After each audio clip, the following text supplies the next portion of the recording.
Technique जो है वो बहुत फॉल्टी हो गई है। कोई आपको टेक्नीशियंस नहीं मिलते हैं क्योंकि इतनी अच्छी पिचेस होती हैं और बॉलिंग ऑर्डिनरी होती है क्योंकि डिफेंसिव बॉलिंग होती है, तो आप कहीं पे भी शॉट खेल सकते हैं। मगर जैसे ही बॉल हिलता है और आपकी टेक्निक क्वेश्चन में आती है तो आपको पता चल जाता है आप कितने पानी में। देखिए, मैंने तो कल कहा था, कल जब मैंने प्रिडिक्शन की थी, मैंने कहा था कि डरो इंडिया के कमबैक से, और आज आपने देख लिया होगा, आ बैल मुझे मार, टॉस जीत के पहले बैटिंग का फैसला कर लिया और इंडिया ने इनको नानी याद करवा के रख दी है। ऐसा अटैक किया पिछले मैच के हीरो डीन एल्गर, वो भी आउट हो गए। पहला टेस्ट हारने के बाद दूसरे टेस्ट में टीम इंडिया का जबरदस्त पलटवार। मोहम्मद सिराज ने 5 विकेट लेकर मचाया हाहाकार। जी हां, पहले टेस्ट में हार के बाद टीम इंडिया ने दूसरे टेस्ट में टॉस हारने के बावजूद क्या शानदार बॉलिंग की है। मोहम्मद सिराज की कहर बरपाती गेंदबाजी के आगे अफ्रीकी टीम ने घुटने टेक दिए और टीम इंडिया ने पहला सेशन अपने नाम कर लिया। वो अफ्रीका जिसने बड़े आराम से पिछले मैच में 400 के करीब स्कोर खड़ा कर दिया था, उस अफ्रीका के बड़े बड़े बल्लेबाजों ने घुटने टेक दिए। सिराज के 6 विकेटों ने ऐसा कहर बरपाया कि अफ्रीका को सिर्फ 55 रनों पर ही टीम इंडिया ने निपटाया। और क्या कमाल की जो है वो इंडिया ने बॉलिंग की है। बिल्कुल आप ये कह सकते हैं कि मार्करम के अलावा किसी बल्लेबाज का बैट चलता हुआ नजर नहीं आया। और जसप्रीत बुमराह नाम तो आपने सुना होगा, और आज फिर से जसप्रीत बुमराह ने अकेले अपने दम पे साउथ अफ्रीका की जो बैटिंग है ना, उसको जो है तबाह करके रख दिया है। हमने देखा तो आज जो उन्होंने बॉलिंग की है, मेरे ख्याल से इतनी बड़ी बॉलिंग परफॉर्मेंस जो है वो मैंने तो मुश्किल है उनके लिए, लेकिन ये क्या खासियत है फिर? देखिए, इसकी लेंथ बहुत ज़बरदस्त है। अगर आप देखें, उन्होंने पहला ओवर जो किया है 6 के 6 बॉल एक लेंथ जो होती है ना, अच्छी लेंथ, उस पर उसने किए हैं। उसमें अलग है, इतनी अच्छी विकेट है, स्लो भी है। ये वैसी जो जैसे बता रहा था रॉक, वो ऐसी कुछ चीज़ नज़र नहीं आ रही। अच्छी बाउंस भी इतना ज़्यादा नज़र नहीं आ रहा लेकिन जगह बहुत अच्छी है। वो इसको फ़ायदा दे रहा है। टेस्ट क्रिकेट खेली हुई है, बड़ी क्रिकेट खेली हुई है। वो जो मसल मेमोरी कहते हैं ना, वो जो बॉल करने की आदत है, वो एक जगह पे फेंकने की टेस्ट क्रिकेट की वजह से, वो इधर हेल्प देती है इन लोगों को, दोनों बॉलर्स को, सिराज को भी और इसको भी। तो बार बार हम लोग ये बात करते हैं फर्स्ट क्लास क्रिकेट और टेस्ट क्रिकेट। हमारे बॉलर्स ने टेस्ट क्रिकेट नहीं खेली हुई। मेरा ख्याल है शाइन अनफिट रहा, अनफॉर्चुनेटली इंग्लैंड के खिलाफ वो नहीं खेल सका, न्यूजीलैंड के खिलाफ नहीं खेल सका। हारिस राउस डेब्यू मैच में अनफिट हो गया, वो उसके बाद वो भी टेस्ट क्रिकेट नहीं खेल सका। नसीम शाह हमारा अनफिट हो गया उसके इंग्लैंड के खिलाफ। कोई टेस्ट जो नए लड़के खेले थे वो वाइट बॉल खेलते ही नहीं। तो इसलिए हमारे जो बॉलर हैं, बाज का उनकी जो लेंथ है वो इधर उधर हो जाती है और इन विकेटों पे ज़रा भी एरर नहीं है बचने का, क्योंकि सारे प्लेयर की जो इंटेंट है वो बाउंड्री की है।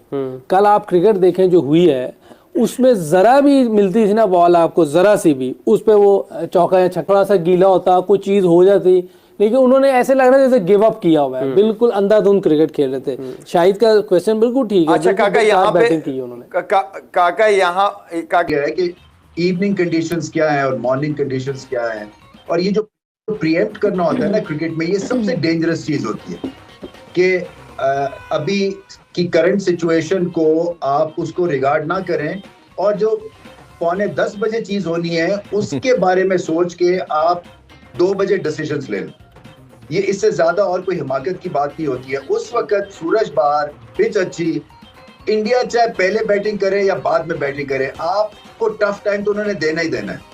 तो ये मुझे सोच की समझ नहीं आई है। दूसरी बात ये कि आपने इंडिया की फास्ट बॉलिंग देखी है, लाजवाब थी। यानी कि जो उन्होंने गेंद घुमाया है और जिस अंदाज से किया है, कोई भी टीम होती उसने 100 में आउट हो जाना था, यकीन कीजिए मेरा जी। इसलिए कि आज का कम देखिए, यानी कि 3 बॉलर्स, तीनों नया गेंद भी कर सकते हैं, तीनों पुराना गेंद भी कर सकते हैं, तीनों लेंथ बॉल कर सकते हैं।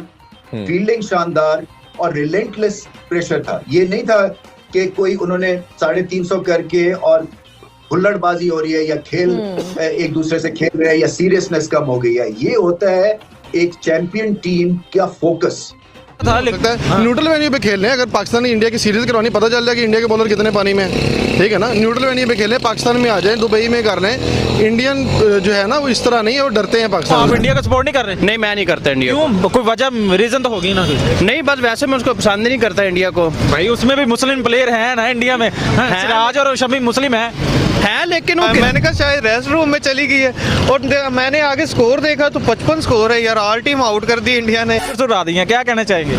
मोहम्मद सिराज वैसे देखा जाए तो बहुत एक ब्रिलियंट बॉलर है, ठीक है। जैसे कि आपको जानते हैं कि साउथ अफ्रीका की पिचेस बहुत तेज़ हैं, ठीक है ना। एशियन पिचेस नहीं है, वहाँ पे एशियन बॉलर बहुत मेहनत करनी पड़ती है, लेकिन सिराज एक आउटस्टैंडिंग बॉलिंग की है उसने, ठीक है ना। लेकिन फर्स्ट टेस्ट में जो है वो इंडिया हारा, तो उसमें इतना ज़्यादा वो इतनी मेहनत नहीं कर पाए थे, लेकिन बहुत अच्छा कमबैक किया उन्होंने, जैसा कि सेकंड टेस्ट में, ठीक है। जैसा कि इसका पार्टनर है सिराज बुमराह ने बहुत अच्छी बॉलिंग की है। आने वाले टेस्ट में शायद देखा जाएगा कि क्या प्लान करते हैं, लेकिन देखा जाए अगर ये इतनी अच्छी बॉलिंग वहाँ पे कर रहे हैं तो इनको शायद, मैं कहता हूँ कि पाकिस्तान आके भी इस तरह की परफॉर्मेंस दें, फिर पता तो फिर चलेगा ना कि पाकिस्तान के खिलाफ क्या करते हैं, ठीक है। अगर तो आपको क्या लगता है ये दूसरा टेस्ट इंडिया जीतेगा या साउथ अफ्रीका? ये तो डिपेंड करता है, क्योंकि अभी भी सेकंड इनिंग है, साउथ अफ्रीका कमबैक कर सकता है, क्योंकि उनकी बैटिंग जो है, मेरा ख्याल है कि अपने होम ग्राउंड में उनकी बैटिंग ज़्यादा अच्छी चल सकती है, ठीक है ना, क्योंकि इंडिया का होम ग्राउंड तो है नहीं। तो जिस तरीके से साउथ अफ्रीका ने अब तो बंद कर दें कहना होम ग्राउंड, इससे पहले उन्होंने ओडीआई सीरीज जीती नहीं है, 50-50 बताएं। जीता है, लेकिन ये नहीं कह सकते कि हर वक्त वही जीतेंगे, ठीक है ना। मैं चाहता हूँ कि अगर वहाँ पे परफॉर्मेंस दे रहे हैं तो आए, पाकिस्तान में भी आए। या मैं कहना नहीं चाहता, मैं कह दूंगा लाइव कैमरे के कह रहे हैं, पाकिस्तानी जब इंडिया का नाम आता है क्रिकेट की नज़र से उनको सपोर्ट क्यों नहीं करता यार? ऐसा मतलब आपके दिल के अंदर ये क्या चीज़ चल रही है? हर मरतबा जो है पाकिस्तानी पहल करेगा खेलने के लिए, वो भी तो आए ना, ठीक है ना। जब पाकिस्तान सबके साथ खेल रहा है, दूसरी बाहर की अच्छी टीम्स आ रही हैं, ठीक है ना। हमारी एस्टेब्लिशमेंट जो है सिक्योरिटी का निज़ाम ठीक करे तो वो भी आ जाएंगे इसमें। कोई सिक्योरिटी, बाकी टीम्स आ रही है, सिक्योरिटी का प्लान ठीक है तो वो आए नहीं। अगर वो सिक्योरिटी प्लान ठीक ही ना तो इंडिया क्यों ना आए? इंडिया को चाहिए कि आए, पता चले फिर तो बात है ना। या न्यूट्रल वेन्यू पे एशिया कप क्यों नहीं पाकिस्तान में हुआ? वो भी हो सकता था, लेकिन न्यूट्रल वेन्यू पे खेल रहे हैं। अगर पाकिस्तान ने इंडिया की सीरीज करवानी, पता चल जाए कि इंडिया के बॉलर कितने पानी में है, ठीक है ना। न्यूट्रल वेन्यू पे खेलें, पाकिस्तान में आ जाए, दुबई में कर लें। इंडिया ने बॉलिंग किया, बिल्कुल आप ये कह सकते हैं कि मार्करम के अलावा किसी बल्लेबाज का बैट चलता हुआ नजर नहीं आया। और जसप्रीत बुमराह नाम तो आपने सुना होगा, और आज फिर से जसप्रीत बुमराह ने अकेले अपने दम पे साउथ अफ्रीका की जो बैटिंग है ना, उसको जो है तबाह करके रख दिया है। हमने देखा 2022 में भी बुमराह ने जो है कैप टाउन में जो है वो साउथ अफ्रीका की कमर तोड़ के रख दी थी, और आज फिर से जसप्रीत बुमराह ने जो है कमाल कर दिया भाई। 61 रन दे के 6 विकेटें जसप्रीत बुमराह ने ले ली हैं। और ये जसप्रीत बुमराह की अगर बात करें ना, ये उनका नवा जो है फाइफर है, और कैप टाउन में अगर देखा जाए ये दूसरा है भाई, और साउथ अफ्रीका में ये तीसरा जो है जसप्रीत बुमराह का फाइफर है। और आज कमाल हो गया, यानी कि ये मैंने कल क्या बोला था आपको कि अगर आप पहले इनिंग्स में अच्छी बैटिंग कर लेते हैं या अच्छी बॉलिंग कर लेते हैं तो उसका फायदा पूरे मैच में कहीं ना कहीं आपको हो जाता है। अब इंडिया की टीम ने पहले जो है वो बॉलिंग की, कल 55 रन पे जो है उनको ऑल आउट कर दिया। अब 55 पे साउथ अफ्रीका की टीम ऑल आउट हुई तो इंडिया की टीम को मौका मिल गया था वहां से मैच में जो है बने रहने का। लेकिन इंडिया की टीम वापस अगर देखा जाए तो इंडिया को जो है वो 0 स्कोर के ऊपर जो है 6 खिलाड़ी आउट होगी वहां से। अब इंडिया ने पहले इनिंग्स में अच्छी बॉलिंग ना की होती ना, तो अगर इंडिया के इस तरह से 0 पे जो है वो इंडिया के 6 आउट हो जाते, 153 पे इंडिया ऑल आउट हो जाता, तो इंडिया के पास कुछ बचना नहीं था इस मैच में, ठीक है। फास्ट बॉलिंग की बात करते हैं, गए वो जमाने जब भारत स्पिन के थ्रू अटैक और डोमिनेट करते थे। अब पेस बॉलिंग है, और अगर आपके पास सिराज नहीं आए तो फिर फिगर नॉट, इसलिए कि बिल्कुल माफिक बैठते हैं वो विराट कोहली के टेम्परामेंट के हिसाब से, क्योंकि जब भी उनको बॉल दे एक मुश्किल सिचुएशन को हमवार बनाते हैं और एक इम्पॉसिबल सिचुएशन को पॉसिबल कर देते हैं अपनी स्पिरिट की वजह से, अपनी क्वालिटी की वजह से। एक उनमें हंगर है, एक तड़प है, एक लगन है, और दुनिया में नाम बनाने की ये जो यकसुई से वो इस कारोबार में जमे हुए हैं, इसी वजह से इतनी जल्दी ये हेडलाइंस बना रहे हैं दुनिया टेस्ट क्रिकेट के सर्किट में। बहुत बड़ी परफॉर्मेंस थी, पेस ज्यादा नहीं है मगर हौसला जो है वो एवरेज करता है, तो मिडिल ऑर्डर से रेजिस्टेंस मिलता है ऑपोजिशन को। और अगर टॉप और मिडिल ऑर्डर गलतियां करके निढाल होके थोड़े से गिर जाते हैं तो फिर टेल खड़ी हो जाती है। और अमूमी तौर पे ऐसा नहीं होता, मगर जब सिचुएशन दी गई जहां पे उनसे कहा गया कि आप अपनी नेचुरल गेम खेलें अगर आप में इतनी हिम्मत है, क्योंकि हम तो आपको अटैक करेंगे और हम आपका जीना मुश्किल करेंगे।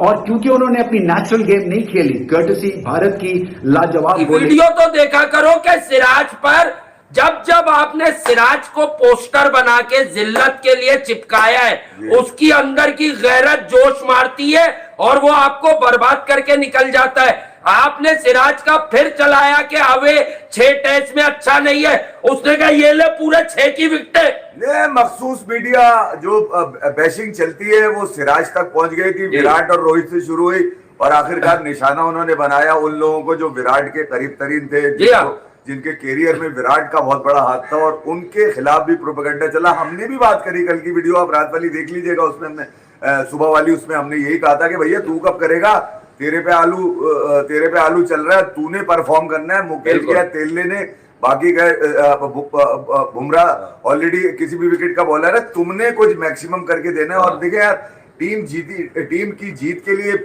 लगा हुआ था रोहित शर्मा, और जिस अंदाज से आज बॉलिंग में एक ऐसी बैटिंग विकेट जहां पर मेरे ख्याल में यार आज लग रहा था कि साउथ अफ्रीका डीन एल्गर की कप्तानी के अंदर जो डीन एल्गर ने कहा ना, मेरे लिए तो ये वर्ल्ड कप है, ठीक है, 2-0 करना, तो उस वर्ल्ड कप की बदमाशी ज्यादा कर दी थी। असल में वो समझ नहीं रहा कि उसके पास B for Bavuma, B for बरकत नहीं थी। ठीक है, तो सिराज के स्पेल ने इस कदर सन्नाटा कर दिया आज केप टाउन की तारी कर दिया, तारी न्यूलैंड्स के अंदर, जो रेस्ट नहीं करता है मेरा सिराज, भाने से क्या मिर्जा आउट नहीं हो रहे, रेस्ट दे दो। तवक्को नहीं थी बिल्कुल किसी को भी कि सिराज जो है ना इस पिच के ऊपर, इस एशियन स्टाइल की विकेट थी, खा गया। ऐसी कंडीशन में जहाँ पे गर्मी 30 से ऊपर की पड़ रही है, मतलब इस कदर शदीद गर्मी का आदमी है ना वो, इस कदर शदीद गर्मी में सिराज जब बॉल नहीं करता हो, तो सिराज ही जानता था कि आज वो ऐसी की तैसी परख से उड़ा देगा साउथ अफ्रीका के। और जिस अंदाज से उन्होंने बैटिंग लाइनअप को साउथ अफ्रीका की लपेटा है, बड़ी लंबी बैटिंग लाइनअप है भाई साउथ अफ्रीका की, आप जाके देखिए। अब ये जोरदी वोरदी बच्चे नहीं रही, ये दूध पीते, ऐसा नहीं कि अबे ये बालों वाली चुड़ैल इसको ऐसी खिला दिया एक आधा मैच में तो फैल रहा है,